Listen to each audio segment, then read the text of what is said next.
para tener listo un eventual escenario de insaculación, que repito, es nuestra convicción porque es un método ampliamente democrático que le ofrece a todos los que están formando parte de las 4 quintetas la posibilidad de ser los consejeros y presidenta del Instituto Nacional Electoral.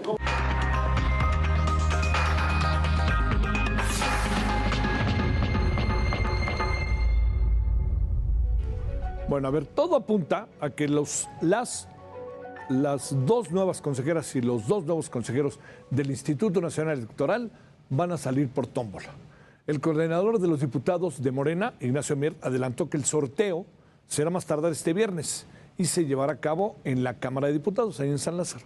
Los de Morena insisten que la tómbola es el método más democrático porque le da oportunidad a cualquiera de los 20 finalistas de convertirse en nuevos consejeros del INE, lo cual sí tiene su lógica, pero si le parece, ahorita hablaremos de ello. Para hablar de la elección de consejeros, recibimos a Jorge David Aljovín. Él es consultor y analista político. ¿Cómo ver las cosas? Pues de eso se trata. A ver, bueno, te saludo con mucho gusto. ¿Cómo estás? Muy buenas noches, mi querido Javier. ¿Cómo te ha ido? ¿Cómo has estado? Muy bien, mi querido Javier. Estamos en un momento turbulento de polarización total en el país y la arena electoral no ha sido la excepción, mi querido Javier. A ver, ¿qué te parece si entramos primero con el tema de una evaluación? Entiendo que es sesgado lo que yo digo, porque tuve oportunidad de estar con él en muchas ocasiones. La gestión del secretario ejecutivo y la decisión que tomó, para que empecemos por ahí y si quieres ya luego entramos directamente en lo que piensas de la tómbola.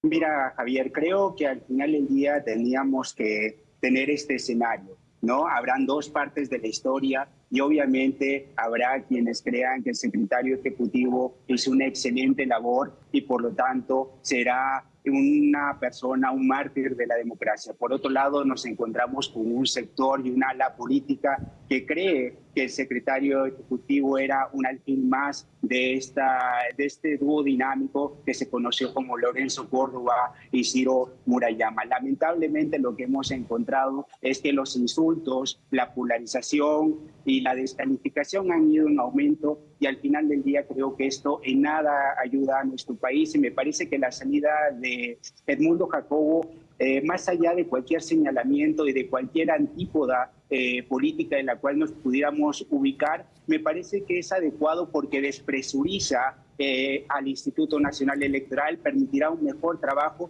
pero lamentablemente se ha logrado a partir de estos enconos que parecían que ya estaban fuera de nuestra arena política y hoy lo que hemos visto es una renuncia del secretario ejecutivo que al final pagan justos por pecadores y ese es el gran problema que creo que hay de fondo en el Instituto Nacional Electoral. A ver, Jorge, vamos ahora a entrar, si te parece, a la tómbola, que todo, digamos, ya Morena dijo la tómbola, va a ser muy difícil que le echen para atrás la propuesta, además es la que quiere el presidente. ¿Qué vamos a hacer con esto? 4 quintetas y venga de ahí la tómbola. De cada 4 quintetas, cada una va a tener tómbola y se van a tener que insacular todos. Ya sabes, este lenguaje que hoy tenemos, yo insaculo, tú insaculas, él insacula, y al final también con otra variable. Si en la insaculación salen 4 hombres, va para atrás y hay que volver a empezar. O sea, a ver, todo esto, ¿cómo la ves? Mira, Javier, justamente lo que hemos visto es que el propio coordinador parlamentario, Ignacio Mier, más bien el presidente de la Junta de Coordinación Política, ha llamado a cada uno de los jurídicos de los grupos parlamentarios para que se le dé una interpretación a lo que se entiende como tómbola, sorteo o como aparece en la propia Constitución y en la convocatoria como una insaculación. Y estos problemas son justamente los que se van a dar. A pesar de que pareciera que es muy fácil sortear cada una de las quintetas, esto va a ser un enorme problema porque no sabemos, uno, qué quórum se requerirá para poder llevar a cabo esta insaculación. Otro, por otro lado, el llamado sospechosismo, cómo se fiscalizarán las bolas con los nombres que tendrá esta ánfora, esto es, si tendremos bola caliente, bola fría. Por otro lado, también ¿qué pasaría si los diputados de oposición, por ejemplo, tomaran la tribuna de la propia Cámara de Diputados y si esto habrían condiciones para que se lleve en el Pleno o en el Salón de los Cristales, etcétera? Me parece que esto va a ir en aumento y lo que se decía hoy, que acuerdo sí, reparto no, me parece que más bien lo que vamos a tener es polarización en aumento, descalificación y una abierta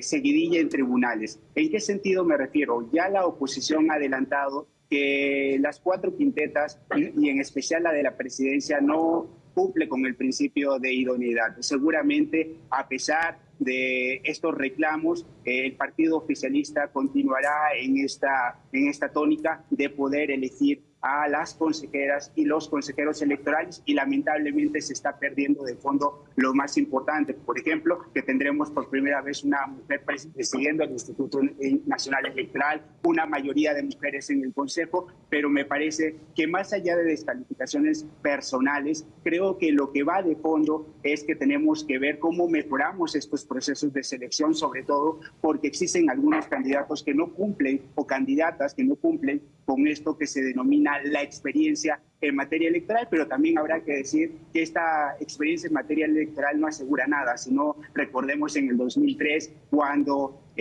Luis Carlos Ugalde fue elegido como consejero presidente del Instituto Nacional Electoral, dejando afuera al PRD y con toda esa experiencia el conflicto postelectoral que tuvimos en 2006. Entonces tenemos que buscar cómo mejoramos este proceso de selección de candidatos y de candidatas a las consejerías electorales, sobre todo desde la selección del Comité Técnico Asesor, las preguntas del examen, la retroalimentación que se tiene y, por ejemplo, la propia publicidad que se le dio en su momento a las entrevistas. Por eso me parece que es un proceso que ha sido bastante desaseado, que ha tenido varios ripios y sobre todo donde encontramos ya que los propios integrantes del Comité Técnico de Evaluación se han confrontado. Por un lado, quienes dicen que se está entregando las consejerías al oficialismo y por otro lado, quienes defienden el proceso de selección. Entonces, me parece que esto nos deja algo y una enseñanza para el futuro, mejorar el proceso de selección de consejerías del Instituto Nacional Electoral. Vamos a suponer que estamos ahí con este criterio, Jorge, que es tan importante de que digamos, están los que mejor han salido. Esos 20 son nuestros hombres y mujeres más preparados para encabezar o ser consejeros en el Instituto Nacional Electoral. Sin embargo, aquí hay variantes. Algunos de ellos, incluso de manera muy clara, Maite Azuela lo ha descrito, asegura, y además hay elementos para ello, tiene elementos y fundamentos de que algunos de ellos tienen intereses, tienen cercanía con el partido, no cumplen con la autonomía, la independencia que deben de tener para un cargo de esta naturaleza. Vamos a entrar en un toma y daca, porque los van a defender a como dé lugar, digamos, no veo cómo se van a echar para atrás, mi queridísimo Jorge. Ahí vamos a meter un lío grandísimo y si los meten van a estar en falta.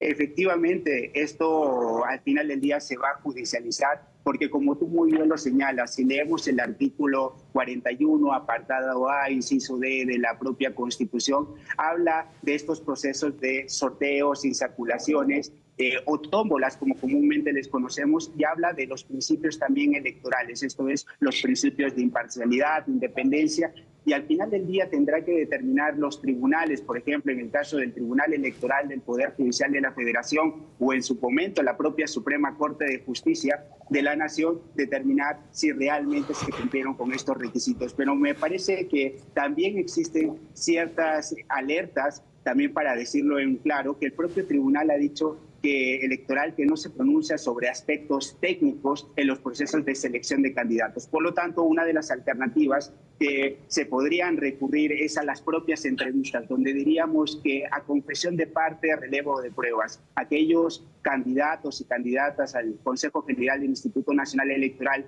que han reconocido propiamente que no tienen la experiencia, ahí se tendría que juzgar por parte de los tribunales cómo pudieron acceder a estas etapas dentro del proceso de selección de consejerías, más cuando dejo algo en el tintero.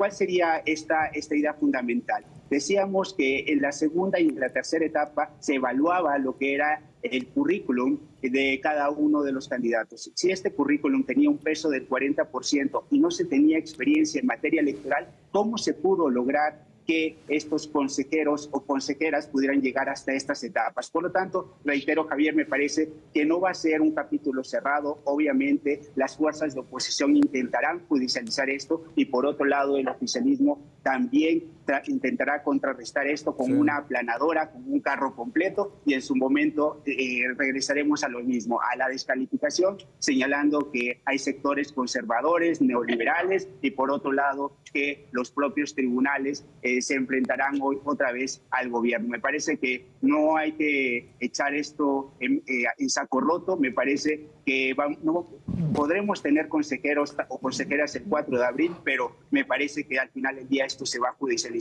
y veremos a quién le da la razón el propio Poder Judicial de la Federación. Jorge, muchas gracias que estuviste con nosotros. Buenas noches. Te envío un fuerte abrazo, mi Igualmente querido Javier, para ti. y esperemos que no haya sombrerazos, ni gritos, ni dimes y diretes el próximo jueves. Que haya gritos, que haya sombrerazos, dimes y diretes, pero que haya entendimiento, ¿no? Que esa sería la clave. Acuerdo, sí, esperemos, y que al final cuotas y cuates no. Te mando un saludo. Gracias, Jorge. Gracias. Igualmente, abrazo. Bueno, vamos.